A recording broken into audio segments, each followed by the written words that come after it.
So today we're gonna be talking about a topic that is very interesting in my opinion, and it's also very abstract, but it's about discovering and embracing the unconscious parts of yourself. It's also referred as the shadow self, your shadows, and this is a word that I was introduced to a few years ago, the concept of your shadows. And since then, I have been doing a lot of shadow work, looking at those shadows in myself, learning techniques, having a support group around me to help me do that. And it's been a very beautiful journey, very healing. This concept, I'm lucky that my wife, Samantha, my partner, also is aware of this topic, and she also does a lot of her own work. So together we help each other as a couple too, but we both have separate groups to do some of this work too. So hi Christine, hi Alison, hi Becca. So before we get started, I would like to know, what does it mean for you guys to the concept of your shadow, your shadows, or your shadow self? What does that mean to you? I'm just curious to know. I'm sure some of you may be familiar with the concept, some of you maybe this is a completely new word. I'm just curious to know where you guys are at. Hi Lorette, hi Christine, hi Isadora. Yeah, so what does it mean for you? Your shadow self or your shadows. Low frequency. Thank you, Karen. The one I don't let anyone see. Interesting. Yeah, the part of yourself that you don't let anyone see. The parts of myself that I don't like or hide. It's Jungian psychology. So Janet, it is from Carl Jung, but what does it mean to you? The one that makes inappropriate remarks and has emotional tantrums. That's beautiful, Isadora. The one that makes inappropriate remarks and has emotional tantrums. And I would like to ask you, Isadora, why do you think that part of yourself has emotional tantrums? I'm just curious to know what comes out of that. What we do and attract subconsciously. I think it's the parts of me I reject. The hidden boss. I like that, Maria. That's amazing. Clearly, when the shadow is showing up, it is the boss. You are acting from that part of yourself. Absolutely true. So it is the hidden boss. So many times. Do we reference any book today? No, we don't. It is in our subconscious mind, the part we feel uncomfortable with, almost feel ashamed of. Beautiful. So shame, discomfort, beliefs I have learned before I had agency to choose my own values. Beautiful, Becca. So the things that you were exposed to, that you didn't have a choice, and that became your reality. Beautiful. The shame. Perfect topic for the full moon in Scorpio, released today. Yeah, BD, thank you for mentioning that. Today my partner is having a moon ceremony, a full moon ceremony, and I even didn't know it was full moon, so it wasn't planned. I guess Spirit is orchestrating everything here for me. Isadora says, because I hold it all in and then it bursts like an overheated tea kettle. That's amazing, Isadora. So the reason why that part of yourself is having emotional tantrums is because it doesn't have space to express itself, right? Because you are holding it in. That is a beautiful awareness. Thank you for sharing. The part that gets triggered by other people's behaviors and yet reveals what I still need to work through. Wow, amazing. That is an amazing, JB, amazing definition. I love it. The part that gets triggered by other people's behaviors and yet reveals what I still need to work through. That is so beautiful. Thank you. What Lorette said, it's the parts we don't like, the traits we hypocritically point out and criticize in others. Janet, that is beautiful. That is what a projection is, right? Things that we observe in others and we project on others, and they are inside of us too. Beautiful. Wow, guys, I think you can run the show. You guys know so much about this. It's amazing. Yeah. And thank you so much for all of these definitions, because they are all amazing. Thank you. I'm very impressed. Now, another question that I would like to ask. How do you do shadow work in your life? How do you look at these parts of yourself that you deny, that you repress, that you hide, that you are ashamed of, that you are holding in, that you don't want others to see, that these parts of yourself get triggered by other people's behaviors, these parts of yourself get projected into others? How do you do your shadow work? I'm curious to know if you have a specific way on how you look at this. And yes, the definition I know about the shadow is the part of ourselves that we repress, we deny, and we avoid. But everything that you guys said in there is beautiful. Those parts of ourselves that are in the shadows, it means they are in the dark part of ourselves. It means they are unconscious. It means they are not integrated. It means we are holding them there unconsciously majority of the times, because it's uncomfortable to look at them, because those parts of ourselves are not accepted, socially speaking. We also did a series of talks about the book Adult Children of Emotionally Immature Parents. And in one of those sessions, we were talking about the role self versus your true self. And the role self is basically, I will say that is the persona that you create to be able to fit in your family systems. And everything that doesn't fit in that persona gets pushed down, gets repressed into the shadows. For example, if you were a very expressive child and you were always told, shut up, don't be loud, keep the voice quiet, don't speak here, stay quiet there, you are no one to keep talking like that. If you got repressed and you were 3, 4, 5 years old, you learned that that part of yourself was unwelcome. So what did you do? You just repress that part of yourself because it is not accepted. And then years later, that part of yourself that has been repressed, that you have avoided unconsciously because it was painful to act from that part, to express yourself, it got repressed, but then that part of yourself is trying to get afloat. It's trying to bubble up. It's trying to express itself. And if we don't do the work of reintegrating that part of ourselves back, it's going to act up in ways that we may not control. It's going to show up, it's going to express, it's going to create tantrums, it's going to show up in some ways. And it is our job to figure that out. It is our job to discover what that is. It is our job to be curious and to honor that part of ourselves, and then integrate it back in our lives in a way that feels good. So, good question. I try to accept those parts of myself. Lorette, beautiful. Acceptance is so beautiful. Once you become aware of those parts that you are hiding, you are repressing, you are avoiding, you don't want people to see. So the first step is to accept them. They are there. They are real. So thank you. Accepting. And I'm curious, Lorette, if you want to answer, how do you find acceptance for those parts? How do you do that process? What does it look like to be able to accept something that you don't like, that you feel is dangerous, that you feel is shameful?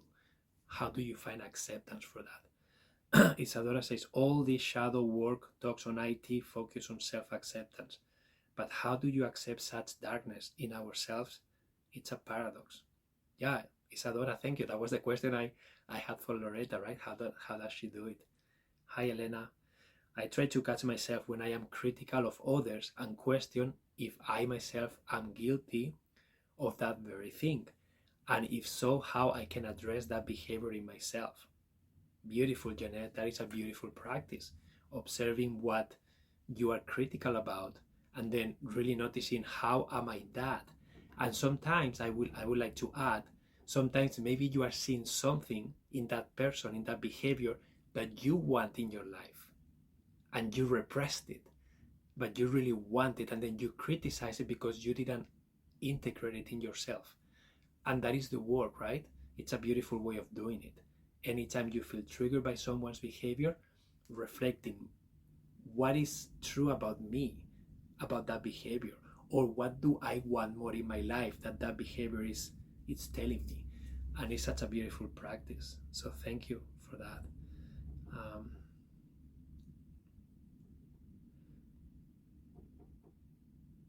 so let me see. So I write my fears and resentments down to better clarify what triggers me. Yeah, Iris, beautiful. So you are trying to discover the triggers. You are trying to bring awareness to that, and that will help you work through them. Beautiful. They are not necessarily dark. We simply perceive them that way. Traits just are. It's how we utilize and apply them that makes them have a positive or negative impact. Yeah, Janet beautifully said. Um, the concept shadow, it relates to darkness because the shadow is dark, but the truth is that I agree with what Janet said. Your shadows they have power if you can integrate them in your life, if you can accept them and integrate them in your life and act consciously from those parts of yourself. That they don't have to be dark, they don't have to be negative, they don't have to be anything that you don't want them to be. They can be something. They were unconscious before and now they are conscious. So they were in the dark before, in the shadows, but now you are shining the light on them and they became conscious. You accept them, you integrate them in your life. And that is the work of shadow work, right? So thank you for that. Janet, thank you for that. Becca says, I am working to identify my wounds, fears, how they express in my life, and act on them with love. Yeah, beautiful, Becca. Thank you. So you are working to identify your wounds, your fears, how they express in your life, and then act on them with love. Beautiful. Yeah, Lorette says, through compassion for the inner child who learned this behavior. Yeah. And it's nice, guys, because here Lorette is bringing shadow work with inner child work, and it's connecting those two concepts, and it's beautiful. Thank you so much for that, Lorette. I could not have done it the way you have done it, so thank you for adding that. Still struggling with acceptance. Yeah, Isadora, it's normal. It makes total sense. It's very difficult to accept something that feels wrong, to accept something that we have repressed, because maybe we were not accepted when we were expressing that, and it feels unsafe, it feels wrong, it feels, yeah, just heavy and negative. Acceptance, especially when it comes to deserving, feeling worthy. My shadows make me feel unlovable. Yeah. Thank you for owning that, Isadora. Thank you so much for owning that, for being aware of that. Because most likely it is not true, but we believe it is true. And that is the work. How can we find acceptance in those pieces that feel so unlovable? I never considered it may be indicative of something I want but have been denying. I am going to consider that moving forward. Thank you.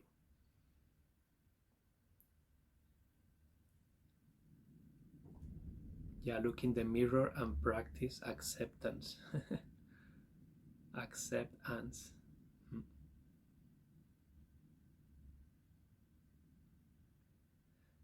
Yeah, guys, thank you so much for this. It's so wonderful how you guys are doing this work, and yeah, we can keep going with this conversation in whatever way feels good. But basically, um, Isadora, the ego comes through as the critic. Yeah, yeah, and also the ego concept, right? The ego. What is the ego, right? And it's just so just to make sure that you guys understand, we are trying to put labels into something that we're trying to put names into something that is not. It's very difficult to define, but we have to come up with something. But it doesn't do a good job. Any label, anything to express that doesn't make any really good sense. But basically, the ego also relates with the shadows, right? The ego is a part of us that sometimes takes control, and many times it is we are not conscious of it. And the ego can relate to the shadows, right? And it can relate to shadow work, and it can relate to inner child work, because sometimes we did learn those things, or we started to repress those things, or we were told that that thing was really bad, so we started to hide that thing when we were little. And then that little child in us has been inside of us repressing that thing that he or she wants to express, and it's just dying in there. And then someone said, like, I have an emotional tantrum because those things want to bubble up, and if I don't do this work, they will bubble up in ways that probably are going to be destructive, probably they are going to be negative. The impact is not going to be good. But if we do the work and we recognize those parts, we find acceptance and find love for those parts, we can integrate them in our lives, and then those parts won't need to bubble up that way, because they will be present, and we are going to be honoring them, accepting them, and forgiving ourselves and others for the reason why they went into the shadows. So the ego was installed by very cruel parents who had no emotional regulation themselves, leading to a lifetime of resenting, hypocrisy, and authority. Yeah, Isadora, thank you for sharing.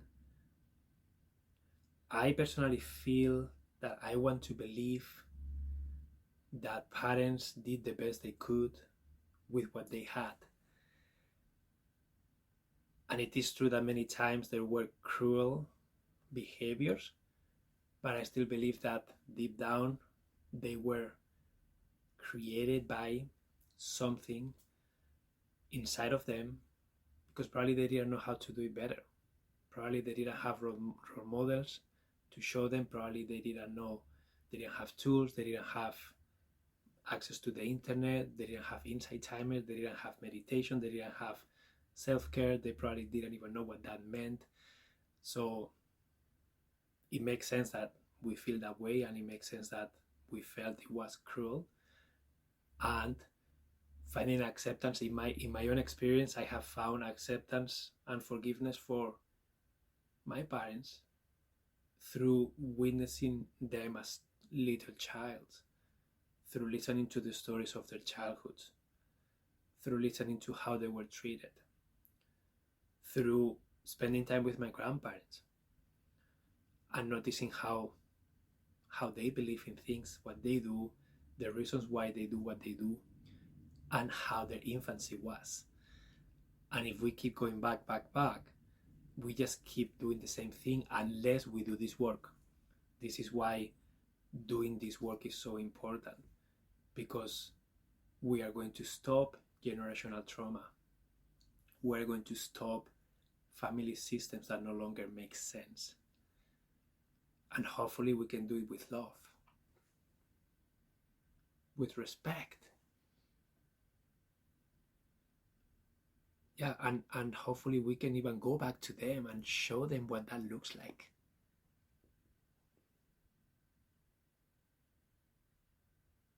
Without anger. Still honoring what happened, but also being able to forgive, being able to accept, being able to move forward in a different way, from a place of love and respect, rather than from a place of anger and frustration and hate. So That is my experience. It doesn't have to be your experience, guys, but thank you for sharing your truth. I really appreciate it.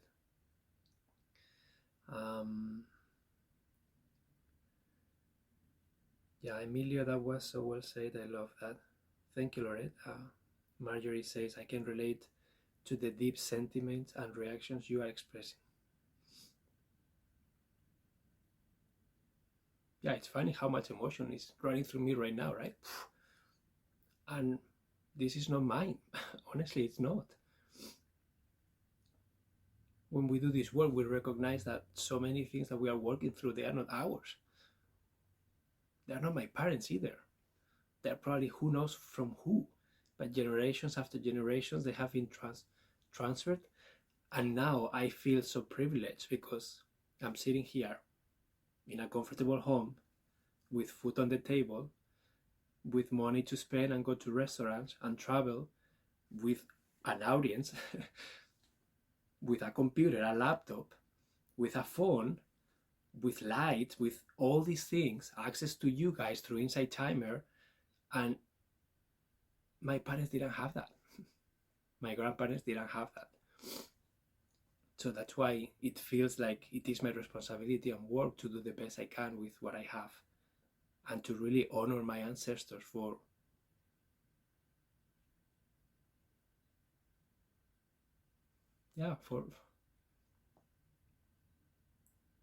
allowing me to be here today, because I'm here thanks to them. I'm sitting on the shoulders of so many generations back. Yeah, and I know that they did their best.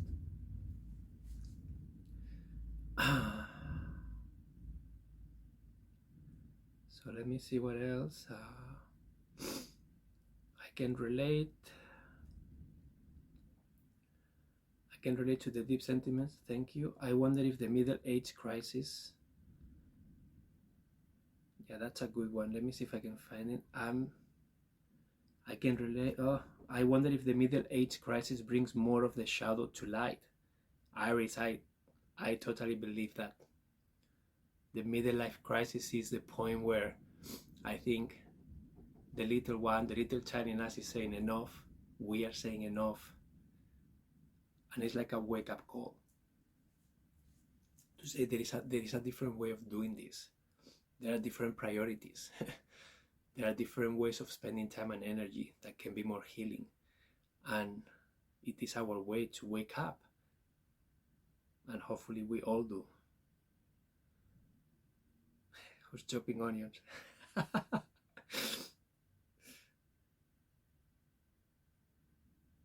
Thank you for sharing your heart. Thank you, Becca. It is what it is, guys. I can't hide it. I don't want to hide it. So just before this, I was realizing that the words and behaviors of other family members that aggravated me was the only way they knew how to cover and cope with the anxiety and grief we are all still going through since my mother passed, which was a turbulent undercurrent last night, co-hosting our first Seder, traditional dinner on the first night of Passover, for the first time without her. Yeah, Marjorie, thank you for sharing that. I feel your heart, I feel your sadness.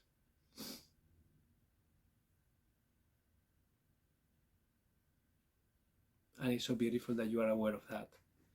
And it's so beautiful that you can be wider than the trauma. And you can be present with what is. And really acknowledge what's happening. And understand that everybody's doing the best they can with what they know. And sometimes we get caught in our own shit. And we close. And we become unconscious. And we don't have the capacity to do that. And sometimes we do have the capacity to do that and see things for what they are without putting labels. So Janet says, the middle crisis was disproven. Life contentment goes up 40 plus. I think we become more aware in middle life though. Yeah, Janet, I think the middle life we are really starting to assess what have we done, how do we feel, and majority of the times there is still something, some emptiness that we feel inside, right? And sometimes we are craving to feel that emptiness with something, and when we are halfway, maybe we have had a family, maybe we have a partner, maybe we have a house, maybe we have what we believed was important, but then we still feel that emptiness. And sometimes we start questioning, so what's next? So what do I need? So why am I feeling this void inside? And sometimes that is need for connection, sometimes that is need to express something that has been unexpressed for so long. Sometimes that is pain that you feel because you want to be different and you don't know how to.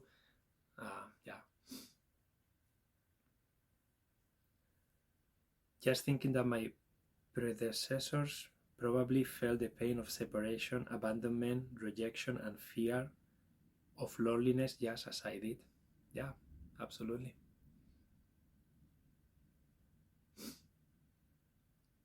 Yeah, so doing this work is so important because so many times, if we don't do this shadow work, if we don't get curious, if we are not willing to look at these things, they are going to keep acting from the background. They are going to keep becoming the boss of our lives at certain times and making decisions for us and behaving for us. And many times it's not going to be a good scene. Most times we are not going to make a good decision from that place. That's why it's important to recognize that part, to hopefully honor it, accept it, and then integrate it in our lives in whatever way feels good to us. And I have a couple of examples that I can share about how this relates to, for example, decluttering your home. It's just such a physical example, but how this person was cluttering their home because of a wound that was repressed since she was 3-4 years old. And that part of herself from the background being repressed was acting and was cluttering their home, and she was unaware of it, and she was suffering, and she didn't like what she was seeing, and she didn't know how to change it. And it wasn't until we did some tapping together and we really uncovered that part of herself that was repressed that she became aware of it. And then she cried, and then she felt really bad, and then she processed what she needed to process, and then she started to accept it.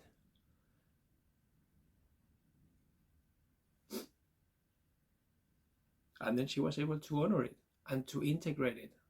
And it was beautiful because it looked like something like, until now, so she was talking to the little one, right? Until now, you have been in a cage. I never let you express yourself because I learned I couldn't.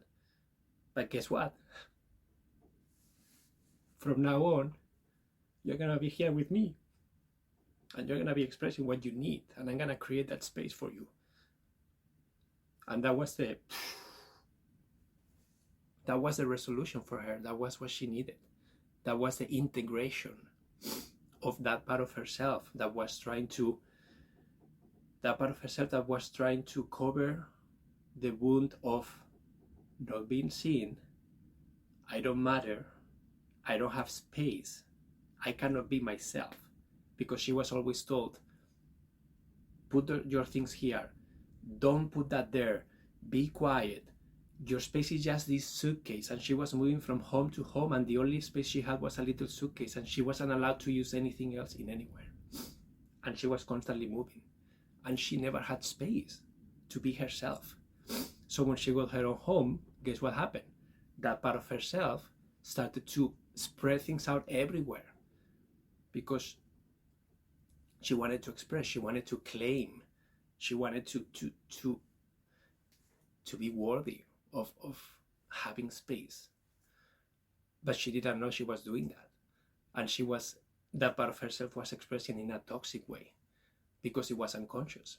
But then when she became aware, all of a sudden, like, she can make that little girl and her together, integration, they can start making different choices because they are in a different position, right? She's aware of what's happening. She's aware of that little piece of herself. She's aware of what's needed. She's aware of how that need was being um, covered. And then she was able to start moving forward in a different direction. And that's how powerful it can be, this shadow slash inner child work. This is how powerful it can be. And I just can't believe how much connection there is between the work I do physically and these deep wounds that goes back to childhood. It's just so powerful. And that's why one of the course ideas I still have on my to-do that I haven't created yet is healing through decluttering. Because every time we declutter, every time we are helping someone declutter, we are opening up Pandora's box. We are opening up the door to such deep wounds, to such deep beliefs that were created when they were so little. And then that's their shadows. They are pretty much opening the door to their shadows and going down there with a flashlight, trying to figure out what's happening. And then they are bringing that thing up to the light. And then they are figuring out, so now what? Now what? What do I do with this?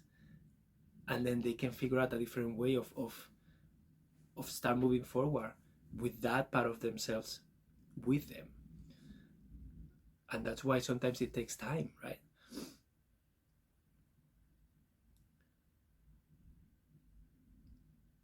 So yeah, that's one story. I have another one, but let me read the comments.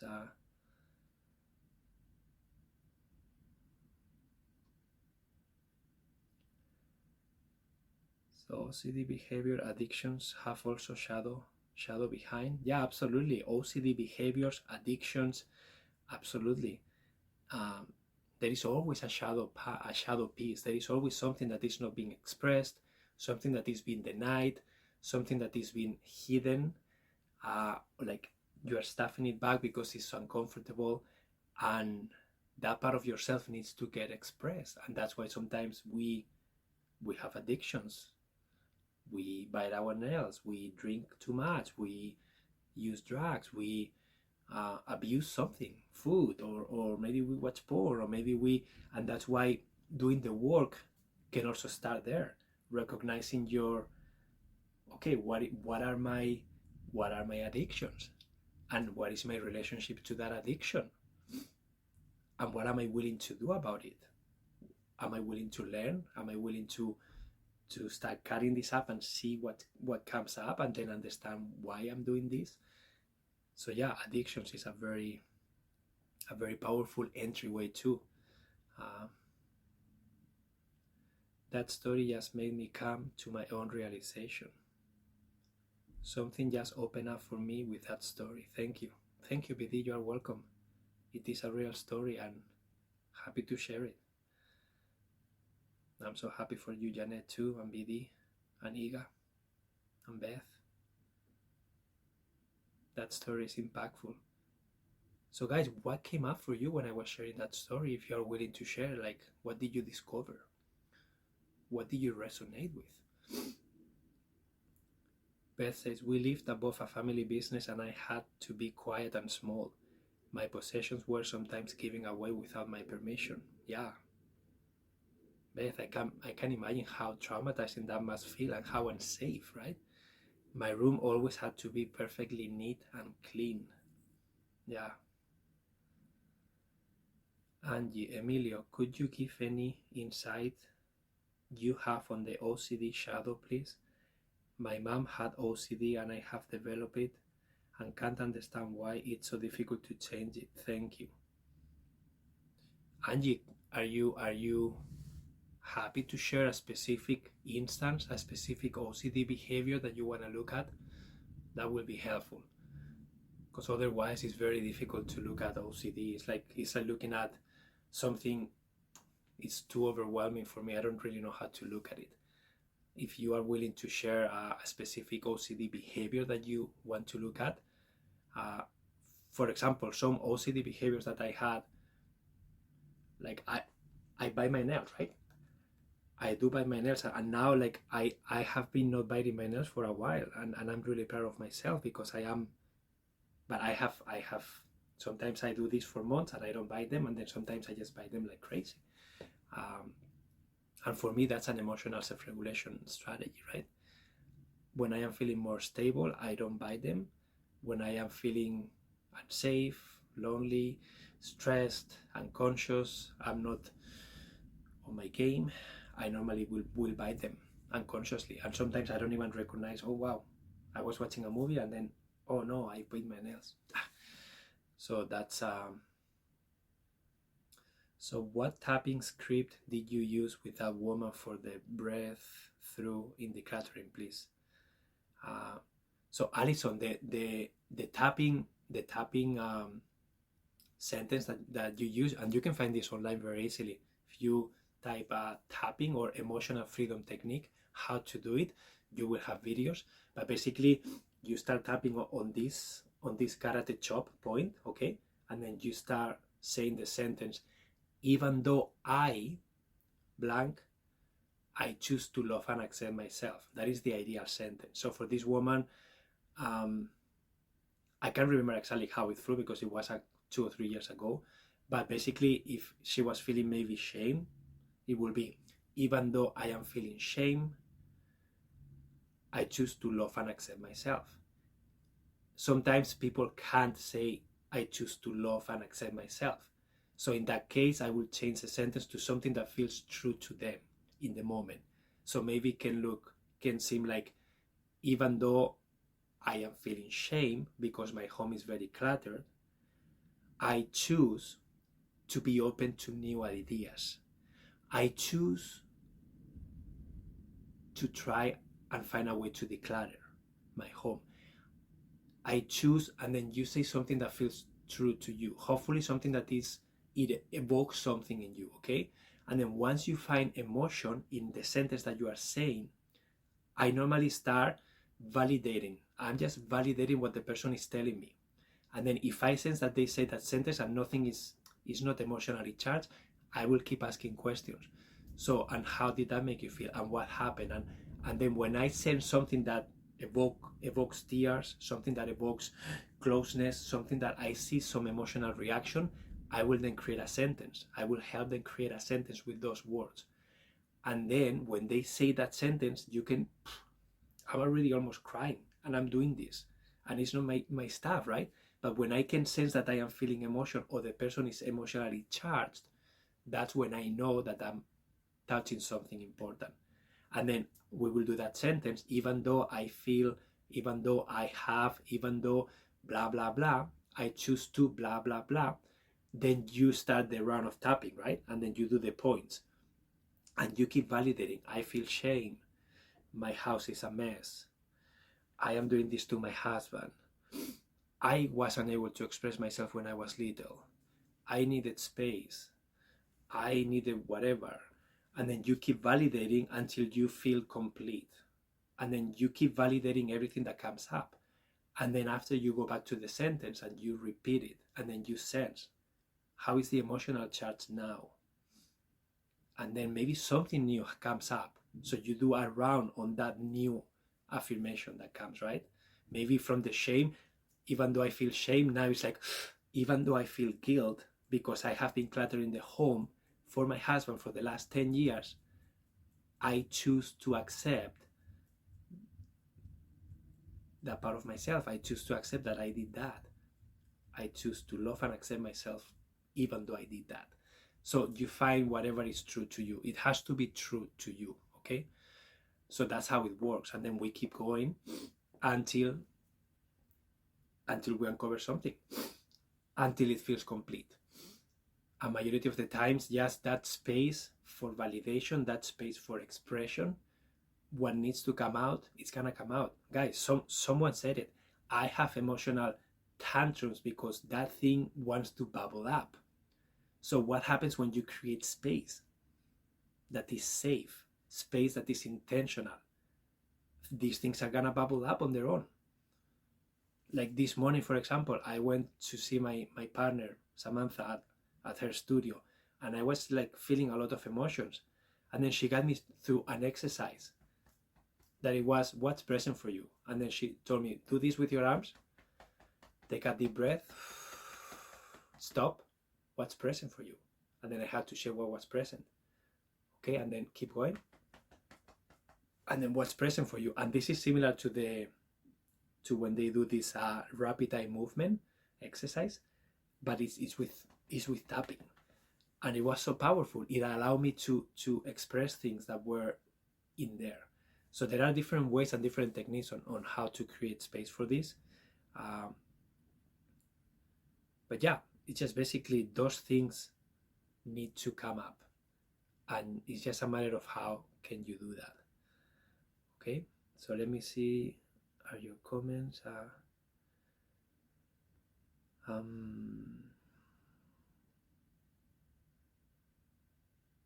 Still haven't stopped biting mine. Strangely, I have issues with decluttering because I am too attached to the past. I feel I am giving parts of my youth away. Beautiful, Iris, so it's nice that you are aware of that. I hold on to my possessions like I need them, even notes I write to inspire myself. I accumulate too much paper. Thank you, Lorette, for owning that. Yeah.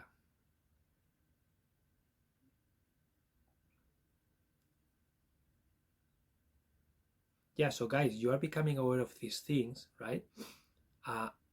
And now that you guys are becoming aware of these things, what do you want to do with them? So if you are becoming aware that you are not letting go of things because it feels like you are letting go of your past, so what is your conscious decision about that? How do you want to process that? What part of yourself is making that decision? Because I'm sure there is a part of yourself that most likely is hidden, most likely suppressed, most likely has been made wrong or whatever, and it's not probably integrated with you fully, and it's in the shadows, it's somewhere there, and that part of yourself is bubbling up and making decisions like this one. You are maintaining things that most likely you won't need because you are feeling emotional attachment to them, because you are feeling like it feels like you are giving away a part of your youth if you do that. So then be curious about that part of yourself. Why is that part of yourself there?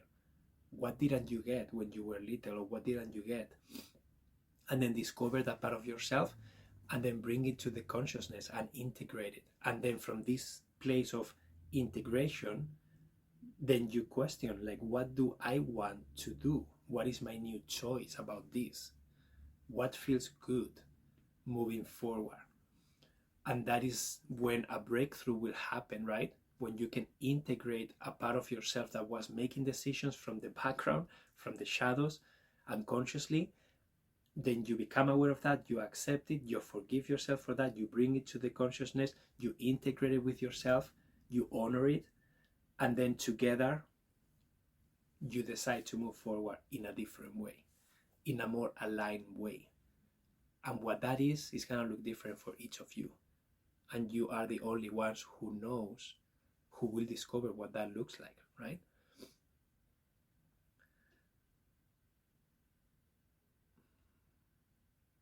Yeah, so if you are interested in EFT, emotional freedom technique, I did a session about tapping that you can find. But yeah, there are teachers, and if you go to other places, you can find a lot of content about that. So it's very easy to find, okay? Or maybe what did you get as a child that you haven't been receiving as an adult? Maybe holding on is a way to relieve something that is now missing from your life. Yeah, this can show up, and thank you, Jeanette, for that, but this can show up in so many different ways. And so ways on what are some strategies or ways to start discovering these shadows of yours, this unconscious part of yourselves, or these things that you repress, that you deny, that you avoid, or that you pushed down when you were little because they were not accepted. And there are a few strategies that I want to share with you.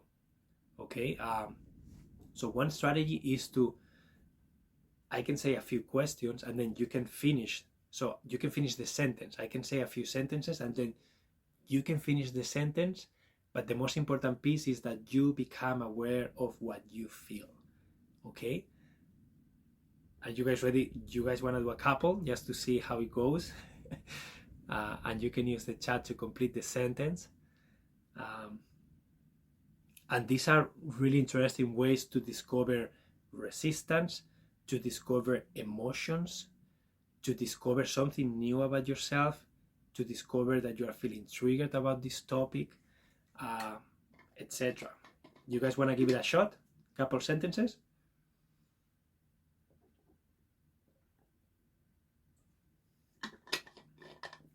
Okay, let's just go straight to something that is going to probably trigger you. Okay, so complete the sentence. Sex is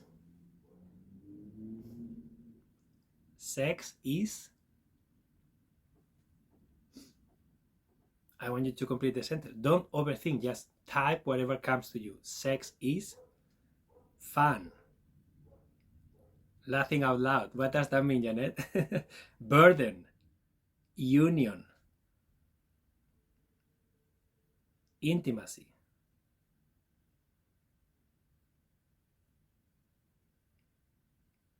Pleasure. A dream. Complicated. Past. I'm just laughing over that being the question. Why is that? Comforting. I just pick sex because it's a very taboo topic for many, right? And I just want you guys to notice, okay? The same sentence, sex is, it's neutral, right? For some people it's pleasure. For some people it's complication. For some people it's union, divine union, wonderful. For some other people it's a burden. For some other people it's past. For some other people it's comforting. So you complete that sentence and then you check in with yourself. Wow, how do I feel about that? Wow, I felt uncomfortable to share, for example.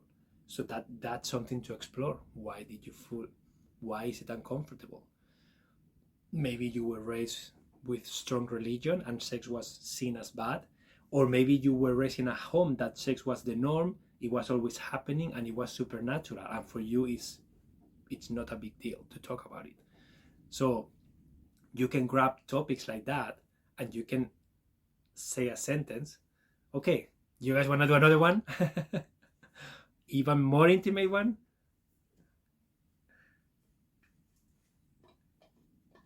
Yes? Okay. Masturbation is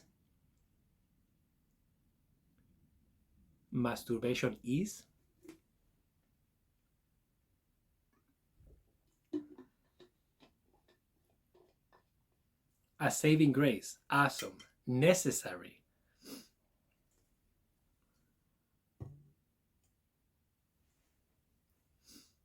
Good. Self-gratification. A release. A necessity when you have no partner. Amazing. A connection with my shadow self.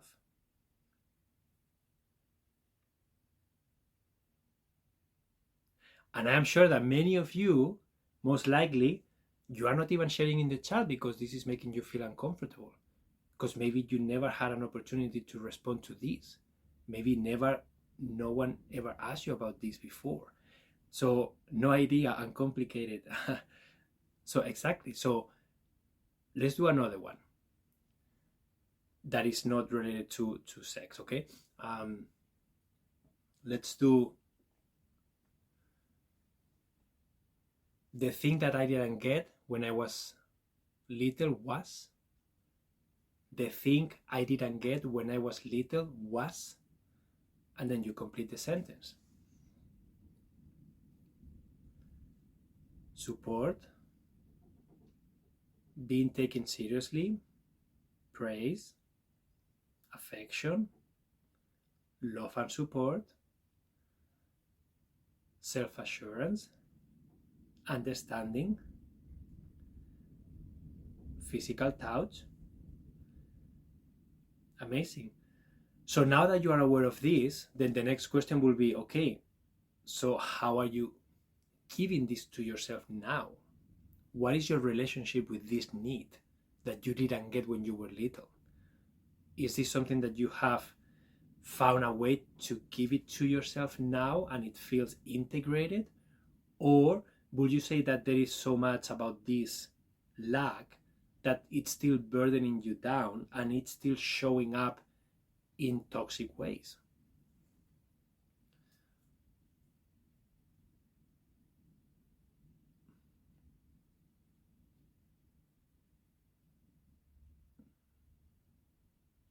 Yeah, I take others seriously and respect my thoughts and wisdom. Yeah.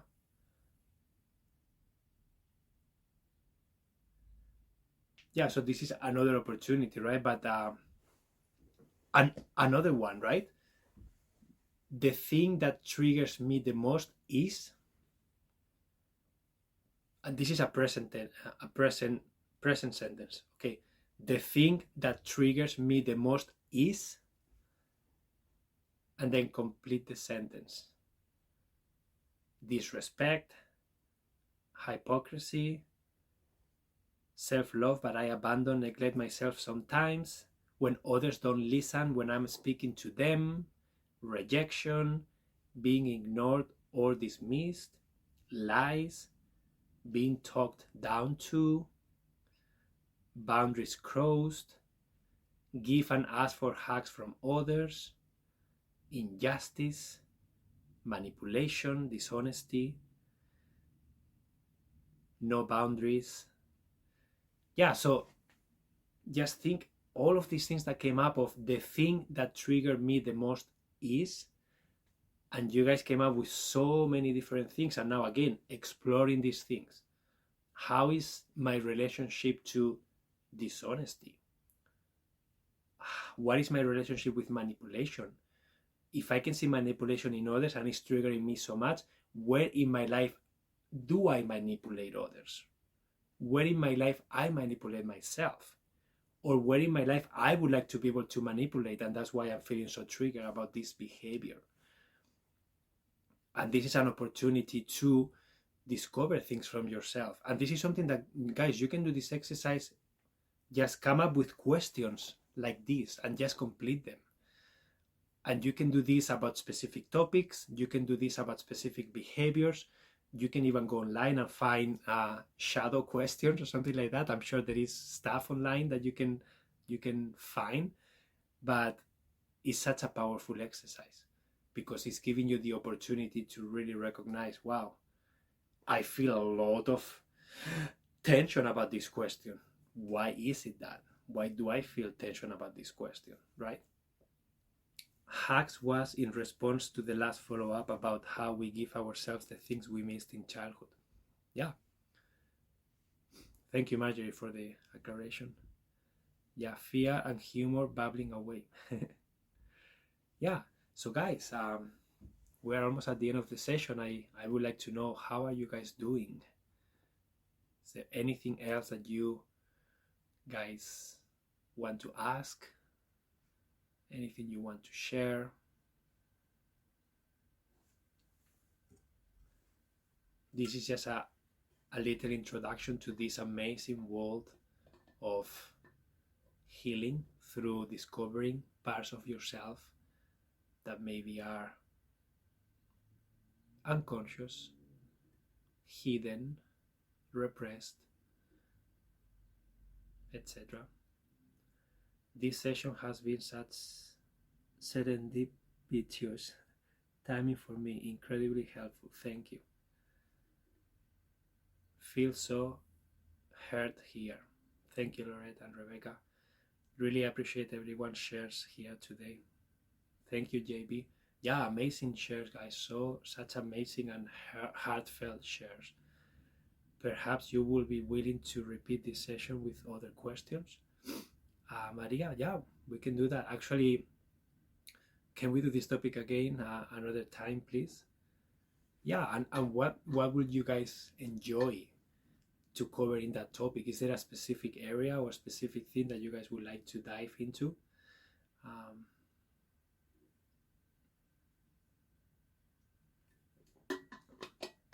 but yeah, this is something that can be really powerful to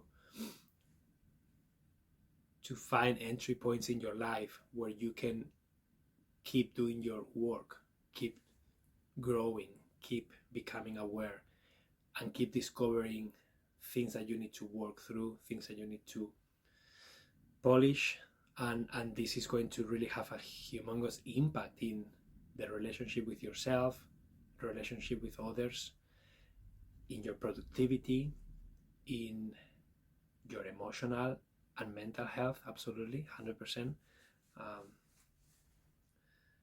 But yeah, this was amazing and scary and enlightening. Thank you, Peta. Thanks for delving into some of these triggers. You are welcome, Irene. More shadow work helps us to be whole, and the support here is overwhelming. Yeah, doing this alone is not the same as doing this in a group setting. That's why I have a men's group. That's why my wife is a part of a few circles. That's why my wife and I we do intentional dialogue, and we create this safe container for us to do this work, because otherwise it wouldn't be possible for us to do it. It just doesn't feel safe.